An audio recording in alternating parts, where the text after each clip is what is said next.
ఆమేన్. దేవునికి స్తోత్రం. హల్లెలూయా. పరిశుద్ధ గ్రంథములో నుండి ప్రకటన గ్రంథము 12వ అధ్యాయము 5వ వచనం చూద్దాం. సమస్త జనములను ఇనుపదండముతో ఏలనయున్న ఒక మగ శిశువును ఆమె కనగా, ఆమె శిశువు దేవుని యొద్దకును ఆయన సింహాసనం యొద్దకును కొనిపోబడెను. చాలు. Thank you. దేవునికి స్తోత్రం చెప్తాం గట్టిగా ఒకసారి. హల్లెలూయా. ఆ పదం ఎంతో ఉత్సాహభరితముగా రోషపూరితంగా ఉంటుంది తెలుసా? చెప్పండి, మగ శిశువు. చెప్పండి, మగ శిశువు. దేవునికి స్తోత్రం కలుగును గాక. హల్లెలూయా. ప్రభు రాకడలో ఎత్తబడే సంఘానికి ప్రకటన గ్రంథములో ప్రభు యోహానికి చూపిస్తూ వర్ణిస్తున్న ఒక చిన్న సందర్భం, ఎత్తబడి ఆ చిన్న గుంపు, ఆ సంఘము ఏమై ఉన్నదంట? మగ శిశువై ఉన్నది. దేవునికి స్తోత్రం. హల్లెలూయా. పరిశుద్ధ గ్రంథములో సంఘమును అనేకమైన వ్యక్తిత్వాలతో పోల్చటం జరిగింది. వ్యక్తిత్వాలు.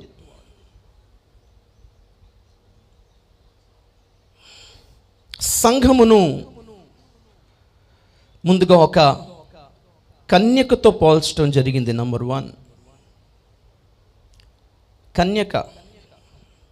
రెండోది, సంఘము ఒక స్త్రీతో పోల్చబడటం జరిగింది. స్త్రీ, ఉమెన్. 3, సంఘం ఒక పెండ్లి కుమార్తెతో పోల్చటం జరిగింది. 4, సంఘము భార్యతో పోల్చటం జరిగింది. సంఘము తల్లితో పోల్చబడటం జరిగింది. సంఘము పురుషునితో, మగ పురుషునితో పోల్చటం జరిగింది. సంఘమును ఒక శిశువుతో పోల్చటం జరిగింది. దేవునికి స్తోత్రం చెప్తాం కాబట్టి ఒకసారి. ప్రియులారా, ప్రకటన గ్రంథము రాయబడిన విధానం నిజంగా దేవుని యొక్క ఆర్ట్, దేవుని కళకు ఒక ప్రతీక.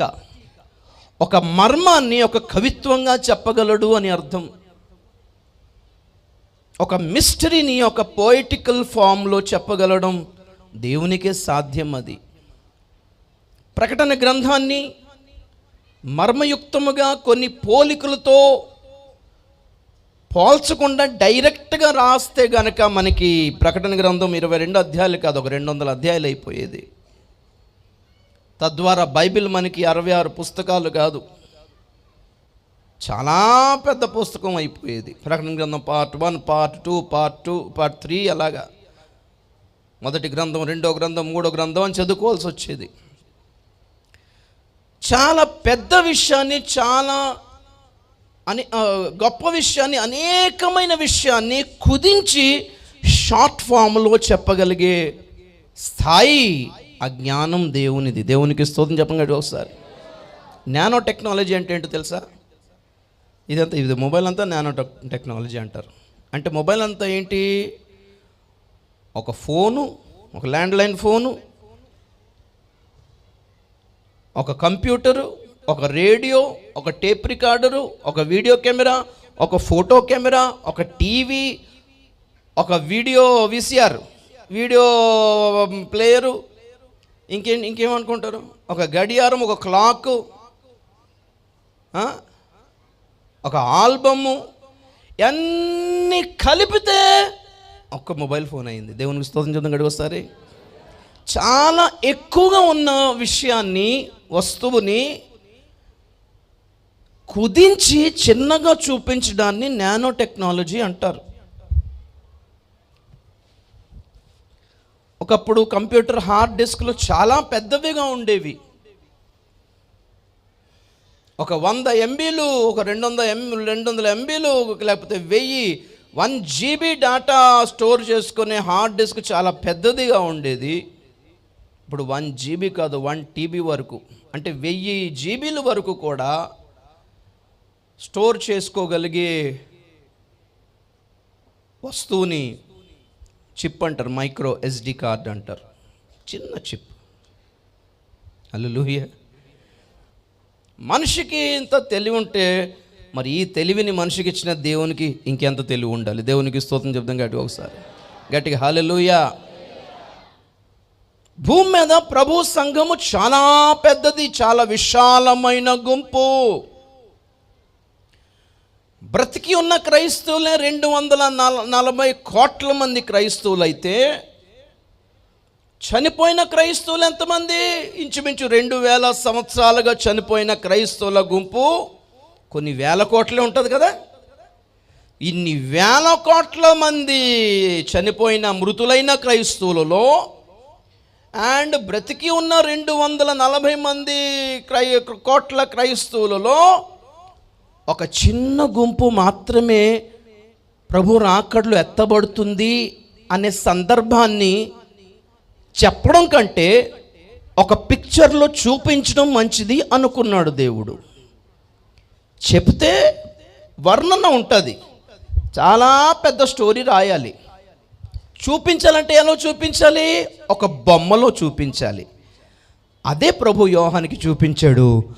ఒక ఎదిగిన స్త్రీ, ఆ స్త్రీ గర్భములో ఒక చిన్న శిశువు. దేవునికి స్తోత్రం చెప్పండి ఒకసారి.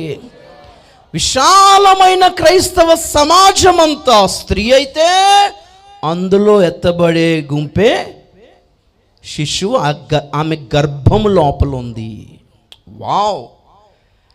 ఒక బొమ్మలో చాలా పెద్ద విషయాన్ని దేవుడు చూపించేశాడు. యోహాను చూచిన దానిని రాయమన్నాడు. చెప్పింది తక్కువే. దేవుడు యోహానికి చెప్పింది తక్కువ, చూపించింది ఎక్కువ. చూసిందే రాశాడు. ఉదాహరణకి ఇంకొకటి, ఘట సర్పం.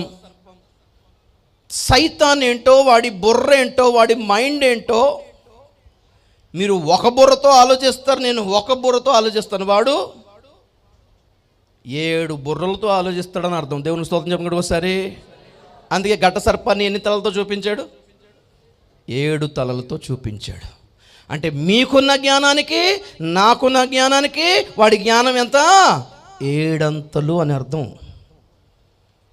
వాడి కుయుక్తులను, కుతంత్రాలని అంత ఈజీగా గుర్తుపట్టలేరు అని అర్థం. అంటే నిజంగా వాడు ఒక డ్రాగన్ అని, వాడు ఒక డైనోసార్ అని, వాడికి 7 తలలు ఉంటాయని కాదు. దాని అర్థం ఏంటి? 7 రకాలుగా ఆలోచిస్తాడు. వాడి కుయుక్తులన్నీ 7 అంతలు అని అర్థం. మిమ్మల్ని నన్ను ముంచడానికి వాడు ఉపయోగించని కుయుక్తులు ఏవీ లేవు అని అర్థం. వాడి కుళ్ళు కుతంత్రాలు, వాడి కుట్రలు, వాడి ప్రణాళికలు 1 కాదు 2 కాదు.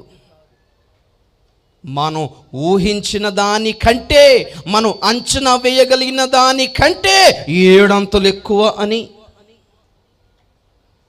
అయితే విచిత్రం ఏంటో చెప్పనా? వాడు తన తలలతో కాకుండా తోకతోనే పడేసాడంట. అది వాడి స్పెషాలిటీ. ఎంత డేంజర్ చూడండి ఒకసారి. ఎవరిని పడేశాడు? ఆకాశంలోని 4 వచనం చదువు. 12:4. ప్రకటన గ్రంథం 12:4. దాని తోక ఆకాశ నక్షత్రములలో 3వ భాగము నిలిచి వాటిని భూమి మీద పడవేసెను. చాలు. తోకతోనే పడేసాడు. 7 బుర్రలున్నా వాడి తోక సరిపోయింది వాడికి. ఉన్నత స్థానములో జ్యోతుల వలె, నక్షత్రాల వలె వెలిగివలసిన వాళ్ళు చీకటిలో పతనం అవ్వటానికి వాడి తోక సరిపోయింది. ఇప్పుడు అదంతా చెప్పడానికి కాదుగా, ఎగ్జాంపుల్ చెప్తున్నా. చాలా ఎక్కువ విషయాన్ని దేవుడు వరుస పెట్టి రాయించకుండా ఆ సందర్భాన్ని యోహానికి ఎలా చూపించాడు? ఒక్క బొమ్మలో చూపించాడు అంటున్నాను. దేవునికి స్తోత్రం చెప్పండి ఒకసారి. అంటే ఇంచుమించు ఒక 10 అధ్యాయాల వర్ణన వివరణను ఒక్క పిక్చర్లో 2-3 వచనాలకు కుదించి ఒక్క బొమ్మను చూపించేశాడు. దానిని మీరు నేను పరిశుద్ధాత్మ సహాయముతో త్రవ్వి దానిని వివరించాల్సిన, వర్ణించాల్సిన, అర్థం చేసుకోవాల్సిన అవసరం ఉంది. దేవునికి స్తోత్రం చెప్పండి గట్టిగా వస్తారు. అందుకే ఇక్కడ సూర్యుని ధరించిన స్త్రీ, ఆమె గర్భంలో ఉన్న శిశువు దేనికి సంకేతం, దేనికి గుర్తంటే, స్త్రీ ఏమో ఈ సువిశాలమైన క్రైస్తవ జనాంగానికి, క్రైస్తవ సమాజానికి, సమూహానికి గుర్తయితే ఆ స్త్రీ అంతా ఎత్తబడలేదు. మరి ఎవరు ఎత్తబడ్డారు? ఆమె గర్భములో ఉన్న శిశువు మాత్రమే ఎత్తబడ్డాడు. ఆ ఎత్తబడే సంఘం, మనమేమో స్త్రీ అని, కన్యక అని మాట్లాడుకుంటుంటాం. కానీ హఠాత్తుగా ఇక్కడ మగ శిశువు అనాల్సిన అవసరమేమొచ్చింది? ఆ విషయమే 2-3 విషయాలు మీతో పంచుకొని ముగిస్తాను ఈ పూట. దేవునికి స్తోత్రం చెప్పండి గట్టి ఒకసారి. ఎక్కువగా ప్రకటన గ్రంథ వ్యాఖ్యానకర్తలైతే ఈ స్త్రీని ఇజ్రాయెల్ జనాంగంగా పోలుస్తారు. వీళ్ళే కాదు, థియాలజీలో ఇంచుమించు, నేను కూడా థియాలజీ చేస్తాను కాబట్టి తెలుసు నాకు. వేదాంత శాస్త్రాల్లో, థియాలజికల్ బుక్స్లో, అలాగే చాలామంది రెవల్యూషన్ స్కాలర్స్ కూడా ఇదే రాశారు. దిస్ స్త్రీ is noted as the tribes of Israel. Israel జనాంగానికి గుర్తుగాను ఆ శిశువును యేసుక్రీస్తుగాను పోలుస్తారు. సరే, వాళ్ళ కోణం మరి ఏ కోణంలో అది అలాగొచ్చిందో తర్వాత సంగతి. మనది మాత్రం సంఘ కోణం. దేవునికి స్తోత్రం చెప్పండి గట్టి ఒకసారి. ప్రకటన గ్రంథం 2 కోణాల్లో రాయబడింది. ఒకటి యూదుల కోణం నుంచి రాయబడింది, ఇంకొకటి సంఘం కోణం నుంచి రాయబడింది. ఇప్పుడు సంఘ కోణం నుంచి మనం ధ్యానం చేస్తే ఒక విషయం క్లియర్గా అర్థమవుతుంది. మొదటి విషయం ఏంటంటే, ప్రకటన గ్రంథం 4వ అధ్యాయం 1వ వచనంలో ప్రభువు యోహానుతో చెప్పిన మాట ఏంటంటే, ఇక మీదట జరగవలసినవి నీకు కనపరచెదను అన్నాడు. 4వ అధ్యాయములో నుండి యోహాను పరలోకానికి వెళ్ళి పరలోకంలో ఉన్న ప్రస్తుత స్థితిని చూస్తాడు 4-5 అధ్యాయాలలో. ఇకపోతే 6వ అధ్యాయము నుండి 19వ అధ్యాయం వరకు, లేకపోతే 6వ అధ్యాయం నుండి 20వ అధ్యాయం వరకు జరిగేవన్నీ ఇక మీదట జరగవలసినవి, అనగా సంఘం ఎత్తబడిన తర్వాత జరగవలసినవి, భవిష్యత్తులో జరగబోయేదే చెప్తాను అని ప్రభు చెప్పినప్పుడు, ఇక్కడ 12వ అధ్యాయం దగ్గరకు వచ్చినప్పుడు ఇజ్రాయెల్ జనాంగంలో యేసుక్రీస్తు పుట్టడము, ఆ మగ శిశువుగా పుట్టడం అనే మాట కనుక నిజమే అయితే, అంటే మరి యేసుక్రీస్తు భవిష్యత్తులో మరలా పుడతాడనా? కాదు కదా. జరగవలసినవి నీకు చూపిస్తానన్నప్పుడు జరగబోయింది మధ్యలో ఎందుకు ఇరికిస్తాడు? సో ఆ స్త్రీ ఇజ్రాయేలు కాదు, ఆ శిశువు యేసుక్రీస్తు కాదు. దేవునికి స్తోత్రం చెప్దాం గట్టిగా ఒకసారి, గట్టిగా హల్లెలూయా. రెండోది, ఆ వర్ణన అంత కరెక్ట్ కాదు అనడానికి, ఆ వర్ణన సరైనది కాదు అనడానికి ఇంకొక రీజన్ ఏంటి అంటే, ఆ శిశువు పుట్టగానే దేవుని యొద్దకును సింహాసనం యొద్దకును కొనిపోబడ్డాడని రాయబడి ఉంది. మరి ఆ లెక్కన యేసుక్రీస్తు శిశువుగా పుట్టగానే శిశువు దశలోనే కొనిపోబడ్డాడా అంటే మరి కాదు. మరి సో ఆ శిశువు యేసుక్రీస్తు కాదు. దేవునికి స్తోత్రం. మూడవ ప్రాబ్లం ఏంటంటే, శిశువు కొనిపోబడగానే స్త్రీ ఎక్కడికి వెళ్ళింది? అరణ్యమునకు వెళ్ళింది 3.5 సంవత్సరాలు ఉండటానికి. అంటే యేసు 2000 సంవత్సరాల క్రితము ఆయన ఎత్తబడిన తర్వాత ఇజ్రాయెల్ జనాంగం అరణ్యంకి వెళ్ళిందా? అది కూడా 3 సంవత్సరాలు అంటే లేదు. మరి పెంతెకోస్తు దినం వచ్చింది, మహా ఉద్యమం వచ్చింది, అనేక మంది యూదులు రక్షణతో ప్రారంభమైంది ఈ సంఘము. దేవునికి స్తోత్రం కలిగిన గాక. గనక ఆ వర్ణన కూడా అంటే ఈ శిశువు యేసుక్రీస్తు అని ఆ స్త్రీ ఇజ్రాయెల్ జనాంగం అని చెప్పడానికి కొంచెం మనకి ప్రాబ్లం అవుతుంది అక్కడ. దేవునికి స్తోత్రం. ఇంకొక ఫైనల్ పాయింట్ ఏంటంటే, చాలా ఉన్నాయి. ఫైనల్ పాయింట్ ఏంటంటే, ఆ శిశువు పరలోకానికి కొనుపబడిన తర్వాత పరలోకములు యుద్ధం జరిగి అపవాది ఏం చేయబడ్డాడు? భూమి మీద పడద్రోయబడ్డాడు. మరి అది జరిగిపోయిందా అంటే మరి జరగలేదు. మరి ఇవన్నీ జరగవలసినవి గనక స్తోత్రం చెప్తాం గట్టి ఒకసారి. ఆ శిశువును యేసుక్రీస్తుతో పోల్చడానికి కొన్ని కారణాలు ఉండొచ్చు. ఎందుకంటే ఇనుప దండముతో ఏలబోతుంది యేసే గనక మన శిశువు యేసే అయి ఉండాలనే భావన ఎక్కువగా ఉంది. కానీ శిశువే కాదు, సంఘము కూడా ఇనుప దండముతో ఏలుతుందని ప్రకటన గ్రంథము 2:26 ఒకసారి చదువుతారా? ప్రకటన గ్రంథం 2:26. నేను నా తండ్రి వలన అధికారము పొందినట్టు జయించుచు అంతము వరకు నా క్రియలు జాగ్రత్తగా చేయువానికి జనుల మీద అధికారం ఇచ్చేదను. అతడు ఇనుపదండముతో వారిని ఏలును. వారు కుమ్మరవాని పాత్రల వలె పగులగొట్టబడుతారు. చాలు, దేవునికి స్తోత్రం చెప్తాం కాబట్టి ఒకసారి. యేసు సింహాసనం మీద కూర్చుంటాడు, సంఘం సింహాసనం మీద కూర్చుంటుంది. యేసు ఏలుతాడు, సంఘము ఏలుతుంది. యేసు ఇనుపదండం పట్టుకుని ఏలుతాడు, సంఘము కూడా ఇనుపదండం పట్టుకునే ఏలుతుంది. Praise the lord. ఇది జరగవలసింది కాబట్టి ఇది యేసుక్రీస్తు కాదు, సంఘమే, ఎత్తబడే సంఘము అని అర్థమవుతుంది. ఇకపోతే ఆ స్త్రీని ఇజ్రాయెల్ జనాంగంతో పోల్చడానికి ఒకే ఒక్క వచనం ఉంది. ఏంటి అది అంటే, యోసేపు కనిన కల. ఏం చూశాడు? సూర్యచంద్ర నక్షత్రాలు అతనికి నమస్కారం చేయుట చూచాడనే ఒక్క కారణాన్ని బట్టి తప్ప ఇక ఏ కారణములో, ఏ పోలికలో ఇజ్రాయెల్ జనాంగాన్ని సూర్యచంద్ర నక్షత్రాలతో పోల్చటం జరగలేదు.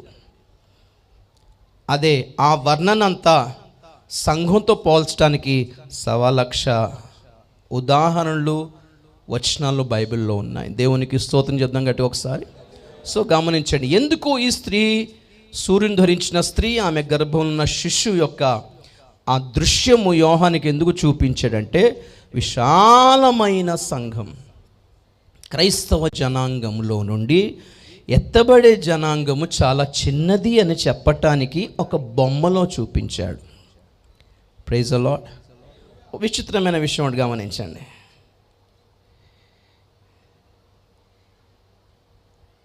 4వ వచనం మరలా చదువుదాం. 12:4.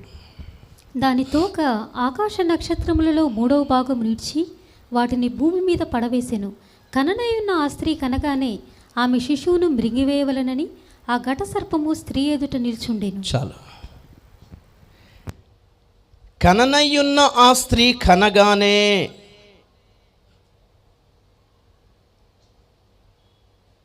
ఆ శిశువును, ఆమె శిశువును మృంగివేయవలనని ఆ ఘట సర్పము స్త్రీ ఎదుట నిలుచుండెను. ఇప్పుడు పాయింట్ ఏంటంటే, ఈ ఘట సర్పానికి ఎవరి మీద కోపం? స్త్రీ మీదనా, శిశువు మీదనా? ఎవరిని మింగాలని చూస్తుంది? అరే, స్త్రీని మింగెత్తే పని అయిపోద్దిగా. అంటే స్త్రీ ఈ ఘట సర్పానికి శత్రువు కాదు. ఎవరు శత్రువు తెలుసా? శిశువే. అంటే క్రైస్తవులు అందరూ సైతానికి వ్యతిరేకంగా పోరాటం లేదు. ఎవరు పోరాడుతున్నారు? ఎత్తబడే గుంపు మాత్రమే. స్తోత్రం చెప్పండి గట్టి ఒకసారి.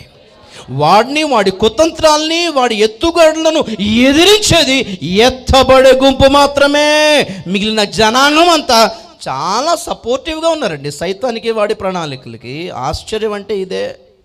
తమకు తెలియకుండానే సైతాను ఎత్తుగడలను సపోర్ట్ చేసి ప్రసంగాలు చేసిన వాళ్ళు కూడా బయలుదేరిపారు. కాబట్టి అలాంటి వాళ్ళని చూసి సైతాను ఇబ్బంది పడటం లేదు కనుక వాళ్ళని మింగడానికి రావట్లేదు. ఎవరిని మింగడానికి వస్తున్నాడు అంటే ఎత్తబడి గుంపు మాత్రమే.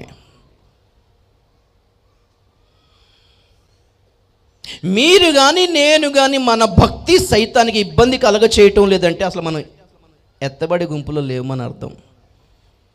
వాడికి ఇబ్బంది లేని ప్రార్థన, వాడికి ఇబ్బంది లేని ఉపవాసాలు, వాడికి సైతానికి ఇబ్బంది కలగజేయని ఉపదేశాలు, ప్రసంగాలు, పరిచర్య, వాడు కూడా డిస్టర్బ్ చేయడు అలాంటి వాడిని. పర్లేదు, మంచోళ్ళు, ఇలా చేయాలండి భక్తి, ఇలా చేయాలి. కానీ మరి వీళ్ళకి ఇలా చెయ్యాలి, ప్రార్థన అలాగే ఉండాలి, ఉపవాసం అలాగే ఉండాలి, పరిచర్య అలాగే ఉండాలి, వాళ్ళు హ్యాపీ, నేను హ్యాపీ, దేవుని అని అంటున్నాడు సైతాన్. చూడండి, ఆ శిశువు కనగానే ఆమెను మృంగవలెనని దేన్ని అడ్డుకోవడానికి ప్రయత్నం చేస్తున్నాడు? సంఘము ఆ గర్భములో నుండి బయట పడకుండా, దేవుని సన్నిధికి ఎత్తబడకుండా ఆపడానికే ప్రయత్నాలు చేస్తున్నాడు. రాకడ మీద దృష్టి పెట్టొద్దనే ప్రయత్నాలు చేస్తున్నాడు. మేము వెళ్ళిపోవాలి, మేము బయటపడాలి, ఈ భూ సంబంధమైన లోక సంబంధమైన ఈ గర్భములో నుండి బయటపడాలని మీరు ఆశ పడకూడదని వాడు ఆశపడుతున్నాడు.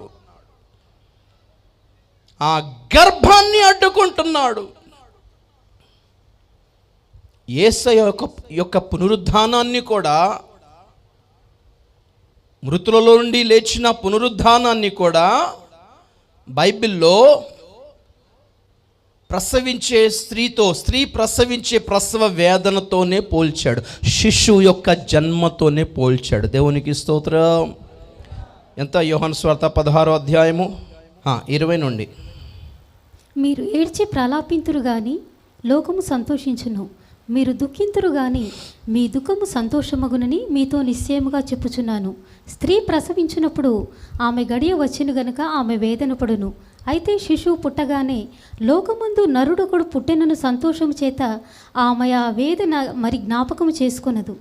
అటువలే మీరును ఇప్పుడు దుఃఖపడుచున్నారు కానీ మిమ్మను మరలా చూచేదను, అప్పుడు మీ హృదయం సంతోషించును, మీ సంతోషం ఎవడును మీ యొద్ద నుండి తీసివేయును. చాలు. దేవునికి స్తోత్రం చేద్దాం గట్టిగా ఒకసారి.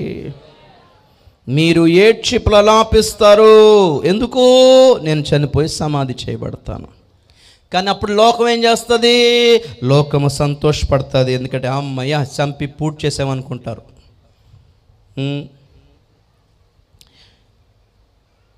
మీరు దుఃఖింతురు కానీ మీ దుఃఖము 3 రోజులు ఏమవుతుంది? సంతోషంగా మారుతుంది. ఎలా అంటే స్త్రీ ప్రసవించేటప్పుడు ఆమె ప్రలాపిస్తుంది, కానీ బిడ్డ పుట్టగానే ఆమె ప్రలాపము, ఆమె విలాపము, ఆమె దుఃఖము, ఆమె వేదన సంతోషంగా మారిపోతుంది. ఎలా? బిడ్డను ముఖను చూడగానే. దేవునికి స్తోత్రం చెప్పండి ఒకసారి. ఈరోజు మన దుఃఖాలు, మన వేదనలు, మన ఏడుపులు, మన కన్నీళ్ళన్నీ ఒకరోజు ఎప్పుడు నాట్యముగాను, ఏమండి సంతోషంగా ఎప్పుడు మారును? ఆ దివ్యమైన ముఖ దర్శనం ఎప్పుడైతే జరుగుతుందో రాకడలో అన్నీ మర్చిపోతాం. దేవునికి స్తోత్రం చెప్పండి ఒకసారి గట్టిగా హల్లెలూయా. పునరుద్ధానము, సంఘం ఎత్తబడుట కూడా ఒక పునరుద్ధానమే. మృతుల పునరుద్ధానము, సంఘం ఎత్తబడుట 2 ఈక్వల్ కేటగిరీలోకి వస్తాయి. దాన్ని దేనితో పోల్చాడు అంటే స్త్రీ యొక్క ప్రసవ వేదనతో పోల్చాడు. ఈ సువిశాలమైన క్రైస్తవ గుంపులో రాకడ కొరకు సిద్ధపడుతున్న గుంపు చాలా చిన్నది అని ఇట్టే తెలిసిపోతుంది. ఎందుకంటే అందరి గురి రాకడ మీద లేదు, అందరి గురి సిద్ధపాటు మీద లేదు, అందరి మనసులు వేరుపాటు మీద లేదు, అందరి మనసులు పరిశుద్ధత వైపు లేదు. ప్రియులారా, నార్మల్గా ఉన్నారు, నార్మల్ క్రైస్తవులుగా ఉన్నారు. నార్మల్ వీళ్ళందరూ పాపులు అని నేను అనట్లేదు. రాకడ కోసం ఎదురు చూడని వాళ్ళందరూ పాపులు అనట్లేదు. వాళ్ళందరూ శ్రమల కాలానికి వెళ్ళి అక్కడ పరిపూర్ణులవుతారు. ఏ గుంపులో ఉండాలి అన్న సంగతి మీ మీద, నా మీద ఆధారపడింది, మన చాయిస్ మీద ఆధారపడి ఉంది. దేవునికి స్తోత్రం చెప్తాం గట్టి ఒకసారి. రాజైన కోరేషు చాటింపు వహించాడు. ఏమిటి అంటే, ఆకాశమందలి దేవుడు నాకు దర్శనమిచ్చి చెప్పినదేమనగా, మరి నా రాజ్యములో ఆయన జనులున్నారు, వారందరూ యెరూషలేముకు వెళ్ళాలని, దేవాలయమును తిరిగి కట్టాలనే ఆదేశాలు జారీ చేశాడు. కాబట్టి ఇదిగో పర్షియా దేశపు ప్రజలారా, మీలో ఎవరు ఆయన జనులయ్యున్నారో వారందరూ బయలు వెళ్ళి ఇశ్రాయేలు దేవుడని యెహోవాకు మందిరము కట్టింపవలెను అని ఆదేశాలు జారీ చేశాడు. స్తోత్రం చెప్పండి ఒకసారి. ఎవరు వెళ్ళాలి? మీలో ఎవరు ఆయన జనులయ్యున్నారో వారే వెళ్ళాలి. విచిత్రం ఏంటంటే, చాలా మంది సంతోషముగా బయలుదేరారు. ఇంకా కొందరికి ఏమన్నారు తెలుసా రాజు? ఎజ్రా గ్రంథం 7వ అధ్యాయం 14 మా రాజ్యమందుండు ఇశ్రాయేలీయులలోను వారి యాజకులలోను లేవీయులలోను యెరూషలేము పట్టణములకు వెళ్ళుటకు మనఃపూర్వకంగా ఇష్టపడు వారెవరో వారందరూ నీతో కూడా వెళ్ళవచ్చును. చాలు, దేవునికి స్తోత్రం చెప్పండి ఒకసారి. ఇక్కడ ఫిట్టింగ్ చూసారా? నిజంగా దేవుని జనులు అయ్యి ఉన్నారో వాళ్ళందరూ వెళ్ళిపోండి అన్నాడు, కానీ చిన్న డౌట్ వచ్చింది. ఇక్కడ ఉండాలని ఆశ ఉంటుంది కొంతమందికి, వాళ్ళని ఎందుకు పంపించాలి, తొందరపాటు చేయాలని. మళ్ళీ వెంటనే ఏం చాటింపించాడు తెలుసా? అందరూ అంటే అందరే కాదు, ఇష్టపూర్వకంగా వెళ్ళాలనుకున్న వాళ్ళు మాత్రమే మీతో పాటు సంతోషంగా వెళ్ళండి, ఉండాలనుకున్న వాళ్ళు ఉండొచ్చు. ఈ లెక్కన మనకేమర్థం అవుతుందంటే, ప్రభు తొందరగా రావాలని ఇష్టపడిన వాళ్ళు అప్పుడే రావద్దని అనుకునే వాళ్ళు ఉన్నారు.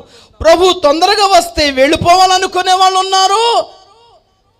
ఇప్పుడప్పుడు ఎందుకు రావాలి, ఇంకో టైం ఉంది కదా, ఇప్పుడే కెరీర్ మొదలు పెట్టాను, ఇప్పుడే కొత్తగా ఇల్లు కట్టుకుంటున్నాం, ఇప్పుడే వచ్చేస్తే ఎలాగా, ఇప్పుడే కొత్తగా పెళ్ళయింది, అదే ఈ లైఫ్ ఎంజాయ్ చేయాల్సింది చాలా ఉంది అనుకునే వాళ్ళు ఉండిపోతారు. మరి వాళ్ళని బలవంతంగా దేవుడు ఎందుకు తీసుకెళ్తాడు? స్తోత్రం చెప్పండి ఒకసారి గట్టిగా, హల్లెలూయా. మనలో మనమాట, ఏలియా అగ్ని రథములతో బ్రతికుండగానే సజీవుడుగానే కొనిపోబడ్డాడు. ఎందుకు చెప్పండి? వెళ్ళిపోవాలని ఏలియా కోరుకున్నాడు కాబట్టి. స్తోత్రం చెప్పండి గట్టి ఒకసారి. ఇది లెక్క. వెళ్ళిపోవాలి ప్రభు, నా చాలు నాయన, చాలు ప్రభు, నన్ను తీసుకెళ్ళిపో ప్రభు, వద్దు ప్రభువా. హల్లెలూయా, హల్లెలూయా.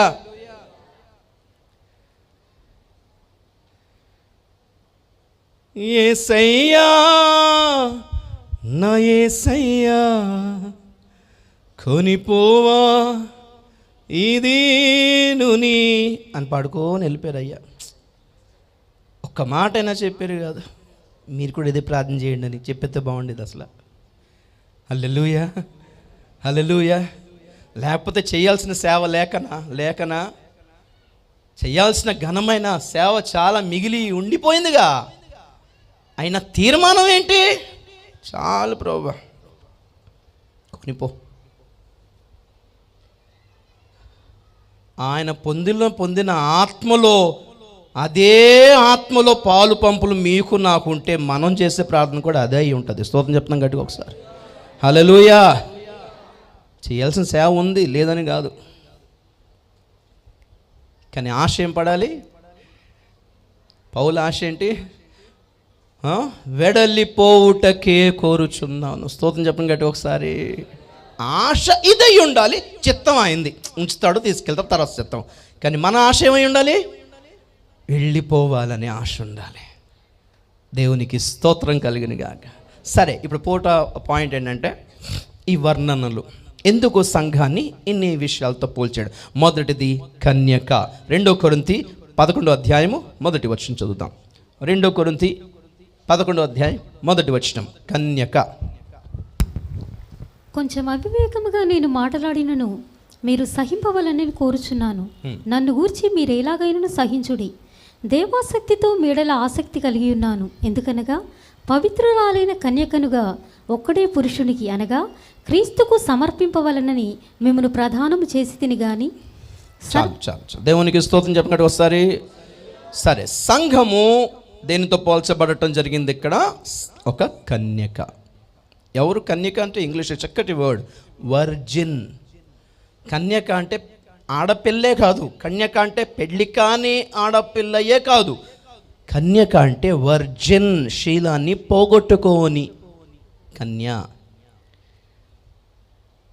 ఏ పురుషునితో సంబంధము లేని కన్య. బైబిల్ భాషలో పవిత్రురాలు. స్తోత్రం చెప్పండి ఒకసారి. వర్జిన్.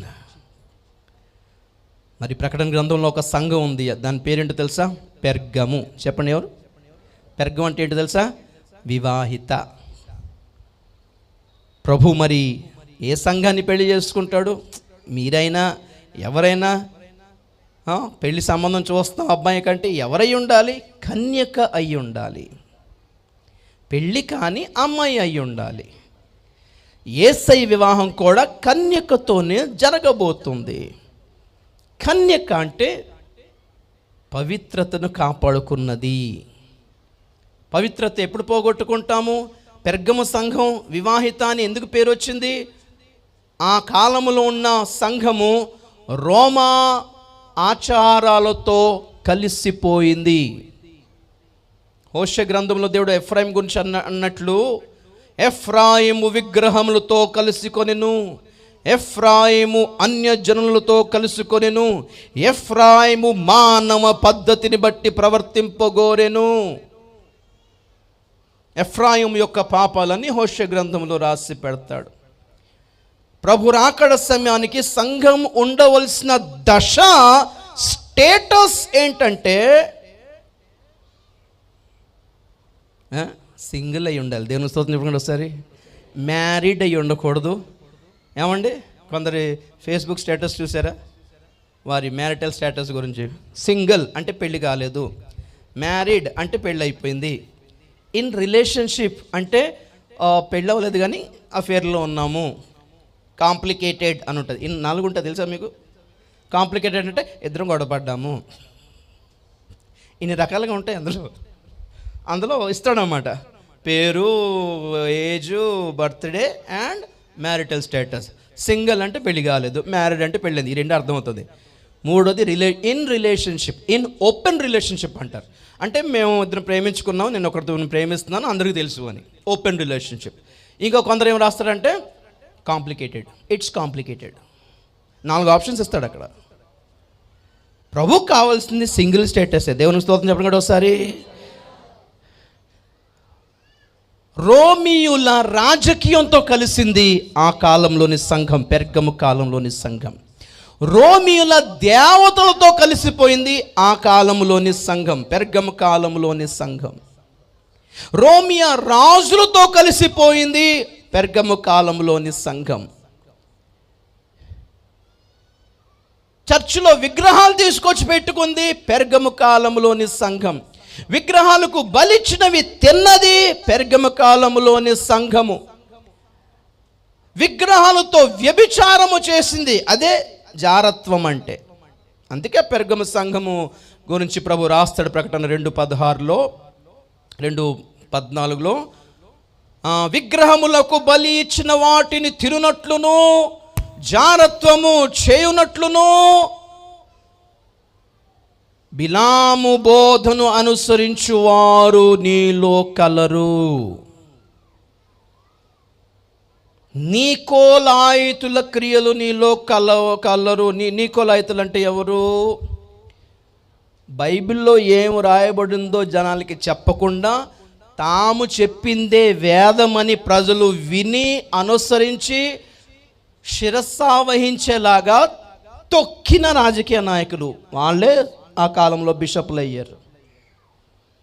సరే ఇలా బైబిల్లో లేదండి కదండి అంటే, నీకెందుకయ్యా, మేము చెప్పిందే వేదవాక్య. ఇక్కడ దేవుడు మాత్రం డైరెక్ట్ మాట్లాడుతున్నాడు. బైబిల్ ఉన్నా లేకపోయినా మేము చెప్పిందే శాసనం ఎక్కడ, శాఖలం ఎక్కడ అని పాపం తొక్కి బెదిరించి పెట్టేవారంట. అందుకే పేతురు అంటాడు, మీరు సంఘమునకు ప్రభువులైనట్టు ఉండకండి, సాత్వికంతో గద్దించండి అంటాడు. స్తోత్రం చెప్పండి గట్టి ఒకసారి, గట్టిగా హల్లెలూయా. పెర్గము లోకముతో, లోక రాజకీయాలతో, లోక సాంప్రదాయాలతో, లోక విగ్రహాలతో, లోక మతాలతో, మత సామరస్యం పేరు మీద కలిసిపోతే సంఘం ఏమై ఉండాలన్నాడు? పవిత్రురాలైన కన్యక అయి ఉండాలి. అంటే లోకానికి వేరుగా ఉండాలి అని అర్థం. దేవునికి స్తోత్రం, గట్టిగా హల్లెలూయా. రెండోది పెండ్లి కుమార్తె. సంఘం ఎవరు? పెండ్లి కుమార్తె. ప్రకటన గ్రంథం 22:17 21:2 కూడా 22:17. ఆత్మయు పెండ్లి కుమార్తెయు రమ్ము అని చెప్పుచున్నారు. ఆత్మయు పెండ్లి కుమార్తె రమ్ము అని చెప్పుచున్నారు. వినువాడును రమ్ము అని చెప్పవలెను. చాలు. దేవునికి స్తోత్రం చెప్పండి కదా ఒకసారి. ఆత్మయు పెండ్లి కుమార్తె. దేవునికి స్తోత్రం. పెండ్లి కుమార్తె తన రాజు కొరకు, తన భర్త కొరకు, లేక తనకు కాబోయే భర్త కొరకు అలంకరించబడుటకు గుర్తుగా ఉంది. చూడండి 21:2 కూడా ప్రకటన గ్రంథం 21:2. మరియు నేను నూతనమైన యెరూషలేము అను ఆ పరిశుద్ధ పట్టణము తన భర్త కొరకు అలంకరింపబడిన పెండ్లి కుమార్తె వలె సిద్ధపడి పరలోకమందున దేవుని యొద్ద నుండి దిగివచ్చుట చూచితిని. చాలు. మనం వెళ్ళి ఆ పట్టణంలో ఉంటాము అనేదే వింటున్నాం, కానీ పాయింట్ ఏంటంటే ఆ పట్టణమే మనం. దేవునికి స్తోత్రం చెప్పండి గట్టి ఒకసారి. హల్లెలూయా. అక్కడ యెరూషలేమును కడుతున్నాడు అంటే ఇక్కడ ఎవరిని కడుతున్నాడు? మనలను కడుతున్నాడు అని అర్థం. దాని వర్ణనంతా మనమే ప్రియులారా. అక్కడ ఆ యెరూషలేము పట్టణము తన భర్త కొరకు అలంకరింపబడిన పెండ్లి కుమార్తె వలె అంటున్నాడంటే, ఇక్కడ మనము మన యేసయ్య రాకడ కొరకు పెండ్లి కుమార్తె వలె అలంకరించబడి ఉండాలి. పెండ్లి కుమార్తె వివాహ నిబంధన కొరకు అలంకరించబడుటకు గుర్తుగా ఉంది. మనం కలిగి ఉండాల్సిన అలంకరణ. స్తోత్రం చెప్పండి గట్టి ఒకసారి గట్టిగా. హల్లెలూయా, హల్లెలూయా. ప్రతిష్ఠితములైన ఆభరణములను ధరించి అంటాడు కీర్తన గ్రంథములో. ఎంత? 29:2. యెహోవా నామమునకు చెందవలసిన ప్రభావమును ఆయనకు ఆరోపించుడి. ప్రతిష్ఠితములకు ఆభరణములను ధరించుకొని ఆయన ఎదుట సాగిలపడుడి. చాలు, దేవునికి స్తోత్రం చెప్పండి ఒకసారి. ఏంటంటే ఏం ఆభరణాలంట?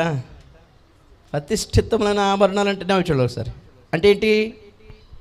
అవి సెపరేట్ ఏం కాదు, మన ప్రతిష్టయే ఒక ఆభరణం అంట. స్తోత్రం చెప్పండి గట్టి ఒకసారి. ఏ ఏ విషయాలు ప్రతిష్ఠించుకుంటున్నామో దేవుని దృష్టికి అది ఎలా కనపడుతుంది? ఆకర్షణీయమైన ఆభరణలా కనపడుతుంది అంట అది. హల్లెలూయా. అలంకరణ ఇలా ఉండాలి. నీ యవ్వనులు అరుణోదయమున పరిశుద్ధాలంకృతులై 110వ కీర్తన 4వ వచనంలో. హల్లెలూయా. పెళ్లి కుమార్తె అలంకరించబడాల్సినవి ఈ ప్రతిష్ట. అడుగడుగున ప్రతిష్ట, తిండిలో ప్రతిష్ట, బట్టల్లో ప్రతిష్ట, డబ్బుల విషయంలో ప్రతిష్ట, నిద్ర విషయంలో ప్రతిష్ట, నివసించే స్థలాల విషయంలో ప్రతిష్ట. చాలా రకాలు ఉన్నాయి. మరి దేవునికి స్తోత్రం చెప్పండి గడి ఒకసారి. హల్లెలూయా. ఒక్కొక్క ప్రతిష్ట మన జీవితంలో ఒక అలంకరణ, ఒక ఆభరణం అంటండి. పెళ్లి కుమార్తెగా ఉండాలనుకున్న వాళ్ళు ప్రతిష్టను నిలబెట్టుకోవాలి. స్తోత్రం చెప్పండి గట్టి ఒకసారి గట్టిగా. హల్లెలూయా. ప్రతిష్ట అంటే ఏంటి? యేసు కొరకు దేనినో ఏదో ఒక సుఖాన్ని త్యాగం చేయడమే ప్రతిష్ట. దేవుని కొరకు ఏదో ఒక లోక సుఖాన్ని వద్దనుకోవడమే ప్రతిష్ట. తిండి తింటే నరకానికి వెళ్తామా? లేదు, అయినా ఉపవాసం ఉంటున్నాం. తిండి మానేస్తాం ఒక పూట. ఇది ప్రతిష్ట. హల్లెలూయా. ప్రతిష్ఠితమైన ఉపవాసం అంటాడు. ఉపవాసమును ప్రతిష్ఠించుడి అంటాడు. కాన్సెక్రేషన్ ఈజ్ అవర్ జ్యువెల్, మన ఆభరణాలు లాంటివి. సరే, మూడోది నెక్స్ట్ పాయింట్లో సంఘము భార్యగా పోల్చబడుతుంది. ప్రకటన గ్రంథం 21వ అధ్యాయము 9వ వచనం, ప్రకటన గ్రంథం 19వ అధ్యాయము 7వ వచనం కూడా. అంతటా ఆ కడపటి 7 తెగుళ్లతో నిండిన 7 పాత్రలు పట్టుకొని ఉన్న 7 దేవదూతలలో ఒకడు వచ్చి, ఇటు రమ్ము, పెండ్లి కుమార్తెను అనగా గొర్రెపిల్ల యొక్క భార్యను నీకు చూపేదనని నాతో చెప్పి. చాలు. 19:7. అప్పుడు గొప్ప జనసమూహ శబ్దమును, విస్తారమైన జలముల శబ్దమును, బలమైన ఉరుముల శబ్దమును పోలిన ఒక స్వరము, సర్వాధికారియు ప్రభువునగు మన దేవుడు ఏలుచున్నాడు, ఆయనను స్తుతించుడి. గొర్రెపిల్ల వివాహోత్సవ సమయం వచ్చినది, ఆయన భార్య తన్ను తాను సిద్ధపరచుకొని ఉన్నది. చాలు, దేవునికి స్తోత్రం చెప్పండి ఒకసారి. సంఘమును భార్యతో పోల్చాడు. అందుకే ఆ వచనాలు చదివించడానికి కారణం ఏంటంటే మీకు ఆ పాయింట్ అందేలాగా. కన్యక అని ఎక్కడ రాయబడి ఉంది, పెండ్లి కుమార్తె అని ఎక్కడ రాయబడి ఉంది, స్త్రీ అని ఎక్కడ రాయబడి ఉంది, భార్య అని ఎక్కడ రాయబడి ఉంది. దేవునికి స్తోత్రం. ఆయన భార్య పెండ్లి కుమార్తెగా అలంకరించుకుంటుంది. స్తోత్రం చెప్పండి ఒకసారి. కొంచెం రివర్స్ కదా ఇదంతా. హల్లెలూయా. జనరల్గా ఒక స్త్రీ ముందు పెండ్లి కుమార్తె అవుతుంది, తర్వాత భార్య అవుతుంది. అంతేనా? స్త్రీ పెళ్లి కుమార్తెగా సింహాసనం మీద కూర్చుంటుంది. అదే ఆ పెళ్ళిళ్ళప్పుడు వేస్తారు చూసారా కుర్చీలు, ఆ సింహాసనం మీద కూర్చొని దర్జాగా కనపడుతుంది.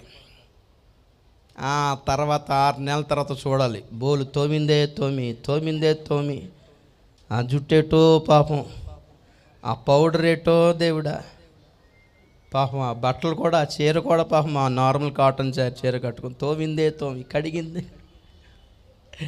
ఆ రాజరికం అన్నది సింహాసనం మీద, రాజరికం ఒకరోజే, షాకిరంత జీవితాంతం పాపం ఒక స్త్రీకి. కానీ సంఘం ఏంటో తెలుసా, ఈ భూమి మీద సంఘము దాసురాలుగా సేవ చేసిందే ఎక్కువ, అక్కడికి వెళ్ళాక రాజరిక పరిపాలన అంతకంటే ఎక్కువ. హల్లెలూయా. అంటే సంఘం ముందు భార్య అయింది, భార్యగా పరిచర్య చేస్తూ ఉంది, నలుగుతూ ఉంది, బోలు తోవినట్టుగా పరిచర్య చేస్తూ ఉంది, నలుగుతూ ఉంది పాపం జీవితం అంతా. ప్రభు రాకడలో ఆమె ఏమవుతుంది? పెండ్లి కుమార్తె అవుతుంది. ఇక సింహాసనం దిగతా. దేవుని స్తోత్రం చెప్పండి కదా ఒకసారి. రాజరికమే లైఫ్ లాంగ్. భూమి మీద రివర్స్ కొంచెం. జనరల్గా యూదుల ఆచారం ప్రకారంగా ప్రధానమైందంటే పెళ్ళి అయిపోయినట్టే. మనకి ప్రధానమేమో 50%, పెళ్ళైతే 100%, ఆ తర్వాత రిసెప్షన్. యూదుల ఆచారంలో ప్రధానమే కంప్లీట్ అయిపోయింది అని అర్థం. ప్రధానమేమో ఫ్యామిలీ మెంబర్స్ మధ్యలో జరిగిపోద్ది. అయిపోయిన తర్వాత ఏం జరుగుతుందంటే, పెళ్ళేమో బంధువులందరినీ, చుట్టాలందరినీ, ఫ్రెండ్స్ అందరినీ పిలిచి అక్కడ చేస్తారు. యూదుల ఆచారంలో ప్రధానం అంటే పెళ్ళి అంటే రిసెప్షన్, ఫ్రెండ్స్ అందరినీ పిలవడం అనమాట. దేవుని స్తోత్రం చెప్పడం ఒకసారి. ప్రభు యాక్చువల్లీ ఒక మాటలో చెప్పాలంటే, పౌలు చెప్పినట్టుగా ప్రదానము చేసి తిని అంటే మనం భార్య అయిపోయాం ఆల్రెడీ. దేవునికి స్తోత్రం చెప్పడం కూడా ఒకసారి. పెళ్ళి జరగాల్సి ఉంది. ఆ పెళ్లిలో దేవదూతలే కాదు, పాత నిబంధన పరిశుద్ధులే కాదు, శ్రమల కాల హతసాక్షులే కాదు, శ్రమల కాల పరిశుద్ధులే కాదు, చాలామంది అక్కడికి వచ్చి హాజరయ్యి పెళ్ళిని వీక్షిస్తారు. దేవునికి స్తోత్రం చెప్పడం కూడా ఒకసారి గట్టిగా హల్లెలూయా. భార్య ఏమో పరిచర్యలో దాసురాలుగా ఉంది, పెళ్లి కుమార్తెమో యేసుతో ఏలబోతుంది. హల్లెలూయా. కాబట్టి భార్యగా ముందు పని చేయాలి. యేసయ్యకి పని చేస్తేనే దేవునికి స్తోత్రం చెప్పడం కూడా ఒకసారి. రిబ్కా పెళ్ళైన తర్వాత పరిచర్య చేయలే. ఎప్పుడు చేయడం చూశాడు ఎలియాజరు? ఆమె కష్టపడి వెట్టి చాకరీ చేస్తున్నట్టుగా ఆ లోతైన బావిలోకి వెళ్ళి ఎన్నిసార్లు బిందెతో తోడుకొని వచ్చి ఒంటెలికి పోసిందో, ఆ ఒంటెలు ఎంత తాగుతాయి తెలుసా? 10 ఒంటెలు. ఏంటివి? మేకలు కాదు, 10 ఒంటెలకు ఈయన ఎలియాజరు అడగకుండానే అంత పరిచర్య చేసిందంటే మొత్తం ప్లాన్ వేసుకున్నాడు ఎలియాజరు. ఇప్పుడు మా యజమాని గారి ఇంట్లో ఎన్ని మేకలు గొర్రెలు ఉంటాయి, ఇంతమంది దాసులు ఉంటారంటే ఆ మాత్రం పరిచర్య చేయగలిగే అమ్మాయి అయి ఉండాలని ప్లాన్ చేసుకున్నాడు ఎలియాజరు. హల్లెలూయా. పరిచర్య చేసేది అయి ఉండాలి సంఘం, బాధ్యత వహించేది అయి ఉండాలి సంఘం, శ్రమ పడేది అయి ఉండాలి సంఘం ప్రియులారా, నడుము వంచేది అయి ఉండాలి సంఘం ప్రియులారా, అడగకుండా చేయగలిగే బాధ్యత కలిగి ఉండాలి సంఘం. స్తోత్రం చెప్పండి కాబట్టి ఒకసారి. ఆమెనే భార్యయు, ఆమెనే పెళ్లి కుమార్తె. నెక్స్ట్ సంఘం ఎవరు? తల్లి. గలతీ పత్రిక 4:26. గలతీ పత్రిక 4:26.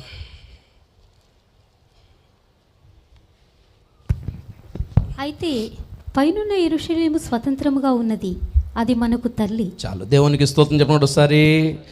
పైనున్న యెరూషలేము స్వతంత్రురాలు, షీ ఈజ్ ద మదర్. హల్లెలూయా, హల్లెలూయా. సంఘం ఏమై ఉండాలి? తల్లి అయి ఉండాలి. ఎప్పుడు తల్లి అవుతారు? బిడ్డల్ని కంటేనే తల్లి అవుతారు. స్తోత్రం చెప్పండి ఒకసారి. బిడ్డల్ని కనేదయ్యి ఉండాలి, కని పెంచేదయ్యి ఉండాలి, పోషించేదయ్యి ఉండాలి ప్రియులారా. 87వ కీర్తన 5, 6. ప్రతి జనము దానిలోనే జన్మించిననియు సర్వోన్నతుడు తానే దాన్ని స్థిరపరచిననియు సియోనును గూర్చి చెప్పుకొందురు. యెహోవా జనముల సంఖ్య వ్రాయించినప్పుడు ఈ జనము అక్కడ జన్మించినని సెలవిచ్చును. చాలు, దేవునికి స్తోత్రం చెప్పండి ఒకసారి. హల్లెలూయా. జనములకు తల్లి శారమ్మ, జనములకు తల్లి నూతన యెరూషలేము. దేవునికి స్తోత్రం చెప్పండి ఒకసారి. జనాల్ని కనినదయ్యి ఉండాలి ప్రియులారా, కనిన వాళ్ళమై ఉండాలి, ఆత్మలో కనిన వాళ్ళమై ఉండాలి. ఎలాంటి జన్మ ఉండాలి? ఎలాంటి జన్మ ఉండాలి? యోహాను సువార్త 3:3. అందుకు యేసు అతనితో, ఒకడు క్రొత్తగా జన్మించితేనే కానీ అతడు దేవుని రాజ్యంను చూడలేడని నీతో నిశ్చయముగా చెప్పుచున్నానని. చాలు, ఈ వాక్యంతో బాగా తెలుసు, కానీ ఫుట్ నోట్లో ఉంది చూడండి. ఒకడు క్రొత్తగా అనే మాట ఫుట్ నోట్లో పైనుండి జన్మ. స్తోత్రం చెప్పండి ఒకసారి. మనం బాప్తిసం వ్యాలిడ్ అని, కరెక్ట్ అని, నిజంగా మీరు పొందింది మారుమనిషి అని, అసలు మీరు నిజంగా రక్షణ పొందారని ఎలా తెలుస్తుంది? మీ జన్మ పై నుండి జన్మ పొంది ఉండాలండి.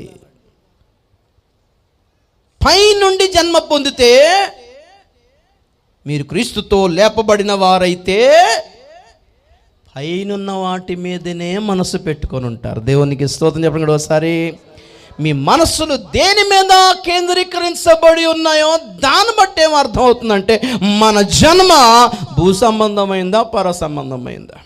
ఉదాహరణకి అమెరికా వాళ్ళు ఇండియాకి వచ్చారనుకోండి కొన్ని రోజుల కోసం టూరిస్టులుగా కాకుండా పోనీ మామూలుగా ఒక 6-7 నెలలు ఉండిపోయినా కానీ టీవీలో వార్తలు రాగానే ఏ దేశపు వార్తలు చూస్తారు చెప్పండి ఒకసారి? అమెరికా దేశ వార్తలు పెట్టుకుని చూస్తారు. మనకి ఇక్కడైతే కాయగూరల రేటు పెరిగాయి, వాళ్ళకెందుకు? ఏ ప్రభుత్వం ఏ పార్టీ మారింది అదే చూపిస్తుంటాడు, తీసేస్తారు. అమెరికాలో ఏం జరిగింది, బైడెన్ ఏం చేస్తున్నాడు, వీళ్ళు ఏం చేస్తున్నారు, ఇవి న్యూయార్క్లో ఏం జరిగింది, ఈ న్యూస్ చూస్తారు. ఎందుకు? వాళ్ళు ఎక్కడ పుట్టారు?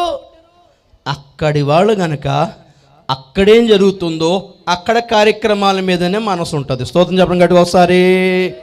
అదే ఇండియా వాళ్ళు దుబాయ్ వెళ్ళిపోయి జాబ్ చేస్తాననుకోండి, ఏ వార్తలు పెట్టుకుని చూస్తారు? అక్కడ ఇండియా వార్తలే చూస్తారు. ఎందుకు? వాళ్ళకి ఏది పట్టింపు? ఇండియాతోనే పట్టింపు. మనం జన్మ పై నుండి పొందిన జన్మ అయితే మనసంతా దేని మీద ఉంటుంది? పైనున్న మాటి మీదనే ఉంటుంది. దేని గురించి ఎక్కువ వినాలని ఆశపడతాము? పైన దాని గురించి వినడానికి ఆశపడతాం. దేవునికి స్తోత్రం చెప్పండి కూడా ఒకసారి. మీరు ఆశపడే ఆశలను బట్టి, మీ మనసులో ఆకర్షిస్తున్న దాన్ని బట్టి చెప్పొచ్చు అసలు పొందిన జన్మ పైనుండియా లేకపోతే నార్మల్ భూ సంబంధమైనదా. నిజంగా యెరూషలేములో పుట్టిన వాళ్ళమైతే, నిజంగా యెరూషలేం పైనున్న యెరూషలేమే మనకి తల్లి అయితే మన ఆశలన్నీ పైన దాని మీదనే ఉంటుంది. స్తోత్రం చెప్పడం గట్టిగా ఒకసారి. హల్లెలూయా. అమ్మంటే బాగా ఇష్టం అనుకోండి, అమ్మని వదిలి చాలా దూరదేశానికి వెళ్ళిపోయి జాబ్ చేస్తారు అనుకోండి, అబ్బాయి కానీ అమ్మాయి కానీ, రోడ్డు మీద వెళ్ళి ఏ తల్లిని చూసినా ఎవరు గుర్తు రావాలి? అమ్మ గుర్తు రావాలి. హల్లెలూయా. ఎంతసేపు మనకి ఈ అందమైన పట్టణాలు కనిపించిన వెంటనే మనకి ఏది గుర్తు రావాలి? ఇదేంట్లేండి, దేవుడు శ్రేష్టమైన పట్టణం మన కొరకు తయారు చేస్తున్నాడు. మనస్సంతా అక్కడికి వెళ్ళిపోవాలి. అసలు నిలవరమైన పట్టణము మనకిక్కడ లేదు, ఉండబోవు దాని కొరకు కనిపెట్టుచున్నాం. దేవునికి స్తోత్రం. ఫైనల్ 2 చెప్పాలి కదా. మగ శిశువు. చెప్పండి, ఏం శిశువు? మగ. Praise the Lord. సంఘమును ఇప్పటివరకు స్త్రీతో, పెళ్లి కుమార్తెతో, కన్యకతో, భార్యతో, తల్లితో పోల్చాడు. ఇది అందరూ స్త్రీలేనాయే. సడన్గా ఇక్కడ విచిత్రమైన పాయింట్ ఏమొచ్చిందంటే మగ. ఒక పురుషునితో ఎందుకు పోల్చటం జరిగింది? దేవునికి స్తోత్రం చెప్పడం కూడా ఒకసారి. మనం రక్షణ పొందిన తర్వాత పౌలు చెప్తాడు, రక్షణ పొందిన వారి విషయములో స్త్రీ అని, పురుషుడని, యూదుడని, గ్రీసు దేశస్థుడని భేదం లేదు. దేవునికి స్తోత్రం చెప్తాం గట్టిగా ఒకసారి. అంటే పురుషునికి వేరే రక్షణ, స్త్రీకి వేరే రక్షణ అనే తేడా లేదు. సంఘములో దేవుని దృష్టిలో స్త్రీ పురుషుడు అనే తేడా లేదు. అందుకే సంఘం గురించి పౌలు ఎన్నిసార్లు ప్రస్తావించినా సహోదరులు అని ప్రస్తావించాడు. ఏమని ప్రస్తావించాడు? మన సహోదరులు సహోదరులు సహోదరులు. సహోదరులు లేరా? వాళ్ళు కూడా సహోదరుల లెక్కే. బ్రెదరెన్, ఇంగ్లీష్లో బ్రదర్ అంటే పురుషుడు, మగాడు, ఒక సహోదరుడు. కానీ ఇంగ్లీష్లో బ్రెదరెన్ అనే మాటలో స్త్రీ పురుషులు ఇద్దరు వస్తారు. ఆ వర్డ్కున్న స్పెషాలిటీ అది, బ్రెదరెన్. ప్రే ఫర్ అస్, సహోదరులారా మా కొరకు ప్రార్థన చేయుడి. బ్రెదరెన్. సంఘములో దేవుడు స్త్రీని పురుషుని వేరువేరుగా చూడటం లేదు. దేవునికి స్తోత్రం చెప్పండి గట్టిగా ఒకసారి, గట్టిగా హల్లెలూయా. సంఘము ఒకందుకు స్త్రీతో పోల్చబడి ఉండి కూడా పురుషునితో పోల్చబడటానికి కారణం ఏంటి అంటే, స్త్రీ పురుష భేదము మన ఆత్మకు ఉంటుంది కానీ, మన శరీరానికి ఉంటుంది కానీ మన ఆత్మకు ఉండదు. 2వ కొరింథీ పత్రిక 4వ అధ్యాయం 16వ వచనం చూడండి ఒకసారి. 2వ కొరింథీ పత్రిక 4వ అధ్యాయం 16వ వచనంలో ఆంతర్య పురుషుడు అని ఒక మాట రాస్తున్నాడు. దేవునికి స్తోత్రం చెప్పండి. మేము అధైర్యపడము, మా బాహ్య పురుషుడు కృషించుచున్నను, ఆంతర్య పురుషుడు దినదినము నూతన పరచబడుచున్నాడు. చాలు, దేవునికి స్తోత్రం చెప్పండి ఒకసారి. శరీరం అనేది బాహ్య పురుషునితో పోల్చబడి ఉంది. అది నశించిపోయేది, తొందరలోనే విడిచిపెట్టేసేది. కానీ నిలిచి ఉండేది ఏంటి? ఆత్మ, ఆంతర్య పురుషుడు. Praise the Lord. ఇదే సందర్భం ఎఫెసీ పత్రిక 4వ అధ్యాయంలో కూడా చూడండి ఒక్కసారి. ఎఫెసీ పత్రిక 4వ అధ్యాయము 11వ వచనం. మనమందరము విశ్వాస విషయంలోను దేవుని కుమారుని గూర్చిన జ్ఞాన విషయంలోను ఏకత్వం పొంది సంపూర్ణ పురుషుల మగు వరకు, అనగా క్రీస్తునకు కలిగిన సంపూర్ణతకు సమానమైన సంపూర్ణత కలవారు మగు వరకు ఆయన ఇలాగు నియమించింది. చాలు, ఇక్కడ పాయింట్ నోట్ చేసుకోండి. సంపూర్ణ పురుషుల మగు వరకు. 24వ వచనం చదవండి. ఎఫెసీ 4:24. నీతియు యథార్థమైన భక్తియు గలవారై దేవుని పోలికగా సృష్టింపబడిన నవీన స్వభావమును ధరించుకొనవలెను. నవీన స్వభావం ఫుట్ నోట్లో ఏంటి? ప్రాచీన పురుషుడు, నవీన పురుషుడు, న్యూ మ్యాన్. నా చూడండి ఒకసారి.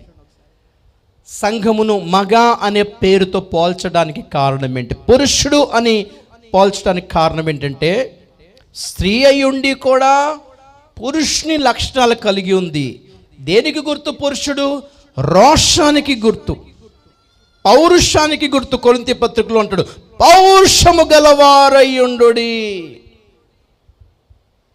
పోరాటం విషయంలో, యుద్ధం విషయంలో కూడా సంఘము రోషము కలిగి బయలుదేరుతుందంటే ఒక మగాడిలా బయలుదేరుతుంది అని అర్థం. దేవునికి స్తోత్రం చెప్పండి కూడా ఒకసారి గట్టిగా హల్లెలూయా.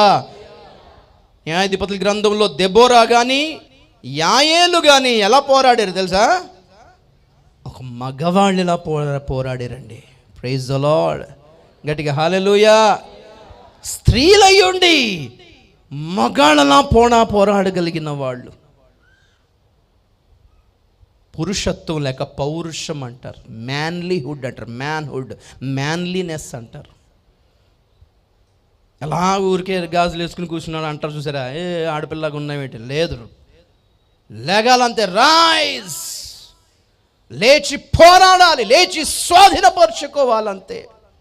రోషం రావాలంతే. యేసయ్య కొరకు, ఆయన రాజ్య వ్యాప్తి కొరకు, సత్యము కొరకు, విశ్వాసము కొరకు రోషము గలవారై ఉండాలి సంఘము అని అర్థం. అండ్ ఆత్మీయతలో ఎదుగుదలకి గుర్తు సంపూర్ణ పురుషుడు. ఆత్మీయతలో బలపడడానికి గుర్తు ఆంతర్య పురుషుడు. ఆత్మీయతలో క్రొత్తదనానికి గుర్తు నవీన పురుషుడు. తెలుగులో మగ అని రాస్తాడు కానీ ఇంగ్లీష్లో మ్యాన్ అన్నాడు. మ్యాన్ చైల్డ్, మగ శిశువు. ఇప్పుడు మ్యాన్ అంటే పెద్దవాడు, ఎదిగినవాడు. పురుషుడు అంటే ఎదిగినవాడు. పిల్లలు ఉంటారు, ఆ మగపిల్లల్ని పురుషుడు అన్నాం కదా, ఎదిగితేనే పురుషుడు. సంఘము ఎదిగినదై ఉండాలి అని అర్థం ఒక లెక్కలో. అప్పుడే మగ అన్నాడు, అప్పుడే పురుషుడు అన్నాడు, వెంటనే ఏమంటున్నాడు చివరిగా శిశువు అన్నాడు. అంటే సంఘం పెద్దదై ఉండాలి, సంఘం ఆత్మీయతలో పెద్దదై ఉండాలి, అదే విధంగా స్వభావంలో శిశువై ఉండాలి. దేవునికి స్తోత్రం చెప్పండి ఒకసారి. 1 కొరింథీ 14:20. 1 కొరింథీ 14:20. పిల్లల ఎదుట బూతు మాటలు మాట్లాడిన పాపం వాళ్ళకి అర్థం కాదు. నా చూడండి ఒకసారి.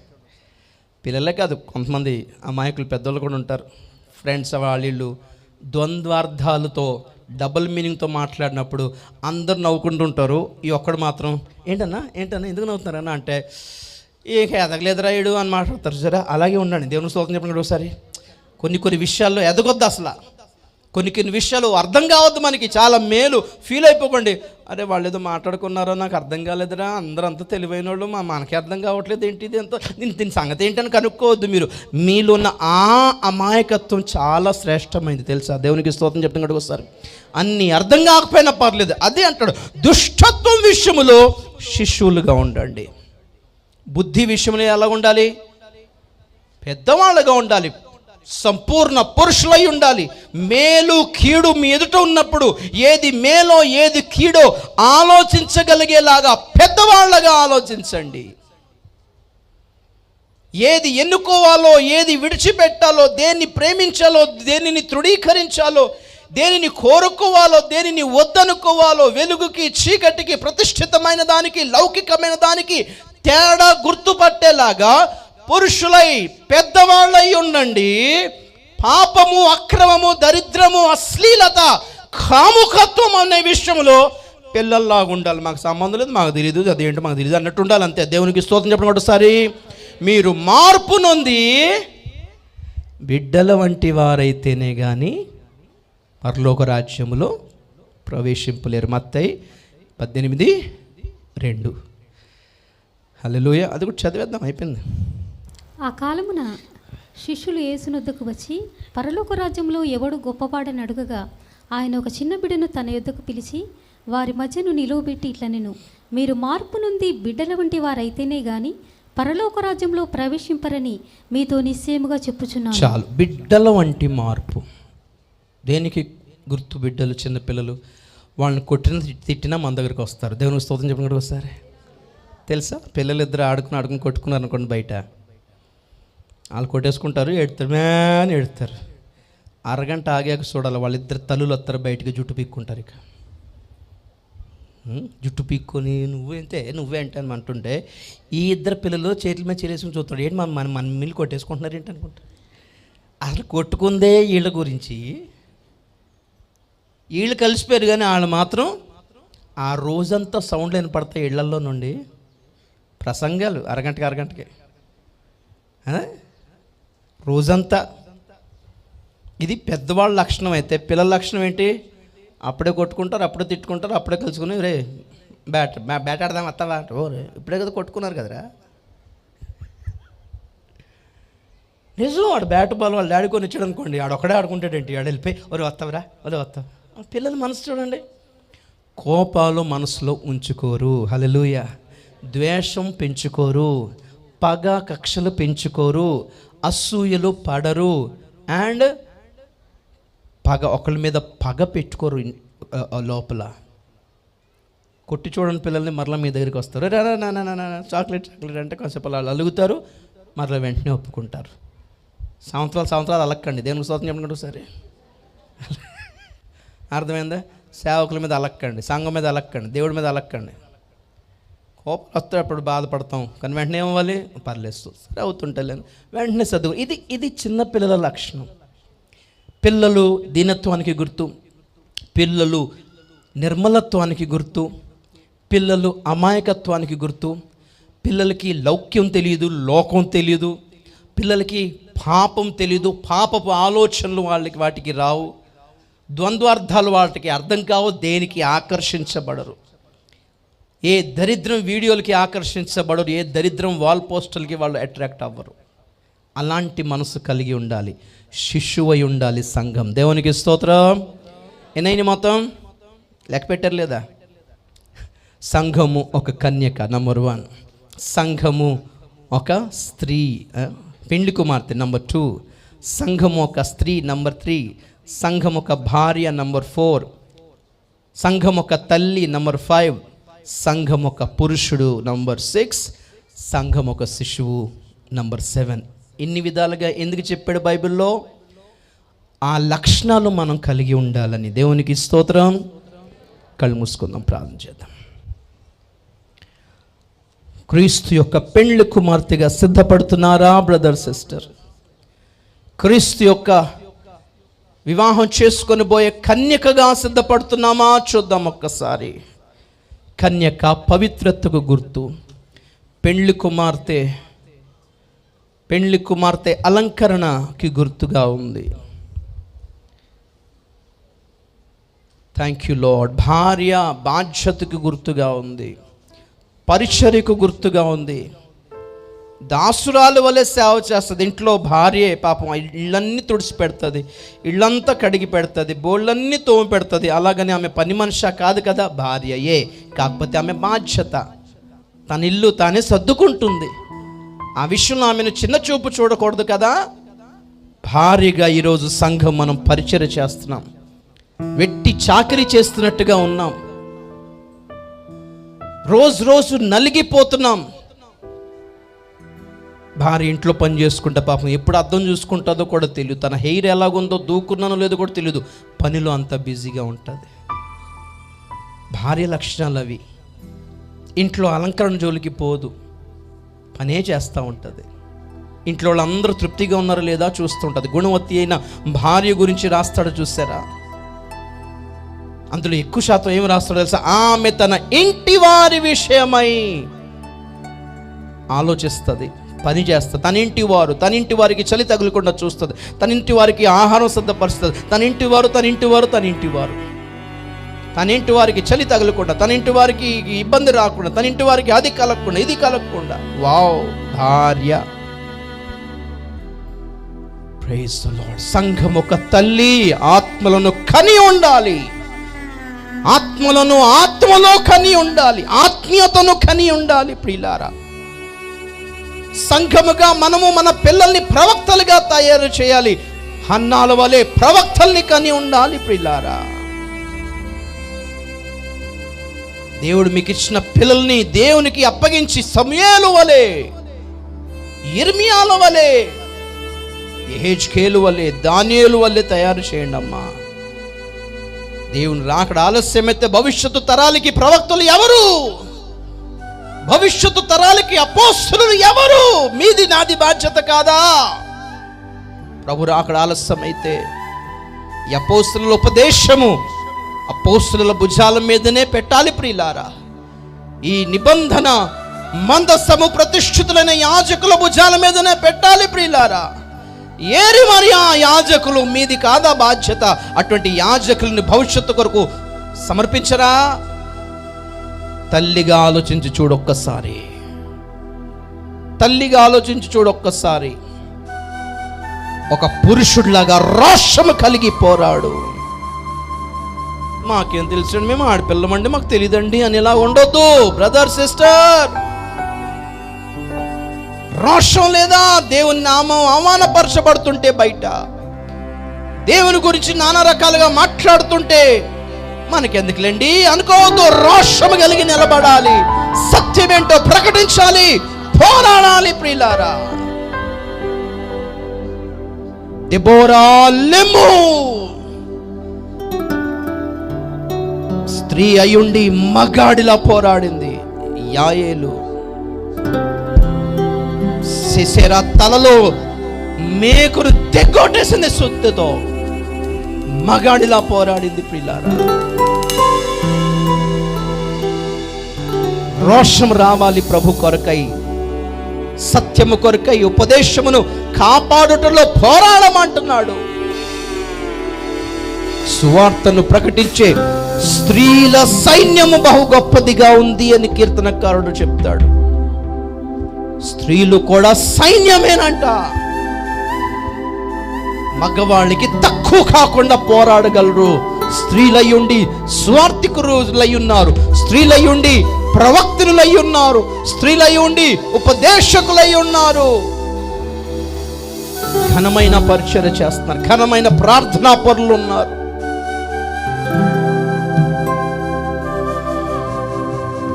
ఆంతర్య పురుషుడు, నవీన పురుషుడు, సంపూర్ణ పురుషుడై ఉండాలి సంఘం.